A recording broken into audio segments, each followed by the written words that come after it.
कल्पांत के पूर्व एक पुण्यात्मा राजा तप कर रहा था। राजा का नाम सत्यव्रत था। सत्यव्रत पुण्यात्मा तो था ही, बड़े उदार हृदय का भी था। प्रभात का समय था, सूर्योदय हो चुका था। सत्यव्रत कृतमाला नदी में स्नान कर रहा था। उसने स्नान करने के पश्चात जब तर्पण के लिए अंजलि में जल लिया तो अंजलि में जल के साथ एक छोटी सी मछली भी आ गई। सत्यव्रत ने मछली को नदी के जल में छोड़ दिया।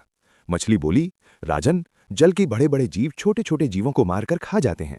अवश्य कोई बड़ा जीव मुझे भी मारकर खा जाएगा। कृपा करके मेरे प्राणों की रक्षा कीजिए। सत्यव्रत के हृदय में दया उत्पन्न हो उठी। उसने मछली को जल से भरे हुए अपने कमंडलू में डाल दिया। तभी एक आश्चर्यजनक घटना घटी। एक रात में मछली का शरीर इतना बढ़ गया कि कमंडलू उसके रहने के लिए छोटा पड़ने लगा। दूसरे दिन मछली सत्यव्रत से बोली, राजन, मेरे रहने के लिए कोई दूसरा स्थान ढूंढिए, क्योंकि मेरा शरीर बढ़ गया है। मुझे घूमने फिरने में बड़ा कष्ट होता है।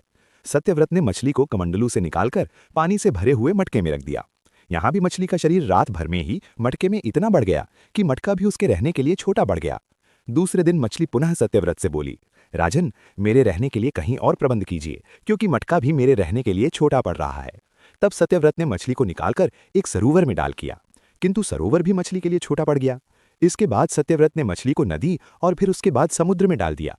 आश्चर्य! समुद्र में भी मछली का शरीर इतना अधिक बढ़ गया कि मछली के रहने के लिए वो छोटा पड़ गया। अतः मछली पुनः सत्यव्रत से बोली, राजन, ये समुद्र भी मेरे रहने के लिए उपयुक्त नहीं है। मेरे रहने की व्यवस्था कहीं और कीजिए। अब सत्यव्रत विस्मित हो उठा। उसने आज तक ऐसी मछली कभी नहीं देखी थी।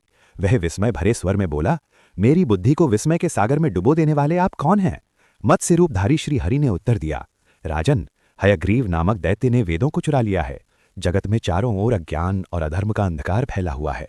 मैंने हयग्रीव को मारने के लिए ही मत्स्य का रूप धारण किया है। आज से 7वें दिन पृथ्वी प्रलय के चक्र में फिर जाएगी। समुद्र उमड़ उठेगा, भयानक वृष्टि होगी, सारी पृथ्वी पानी में डूब जाएगी। जल के अतिरिक्त कहीं कुछ भी दृष्टिगोचर नहीं होगा। आपके पास एक नाव पहुंचेगी। आप सभी अनाजों और औषधियों के बीजों को लेकर सप्तऋषियों के साथ नाव पर बैठ जाइएगा। मैं उसी समय आपको पुनः दिखाई पड़ूंगा और आपको आत्मतत्व का ज्ञान प्रदान करूंगा। सत्यव्रत उसी दिन से श्रीहरि का स्मरण करते हुए प्रलय की प्रतीक्षा करने लगे। 7वें दिन प्रलय का दृश्य उपस्थित हो उठा। समुद्र भी उमड़कर अपनी सीमाओं से बाहर बहने लगा। भयानक वृष्टि होने लगी। थोड़ी ही देर में सारी पृथ्वी पर जल ही जल हो गया। संपूर्ण पृथ्वी जल में समा गई। तभी उसी समय एक नाव दिखाई पड़ी।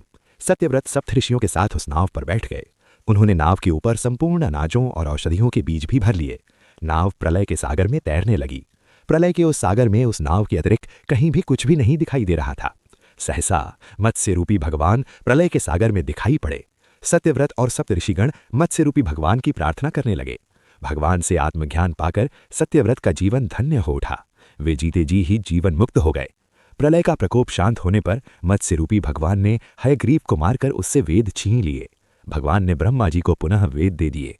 इस प्रकार भगवान ने मत्स्य रूप धारण करके वेदों का उद्धार तो किया ही, साथ ही संसार के प्राणियों का भी अमिट कल्याण किया।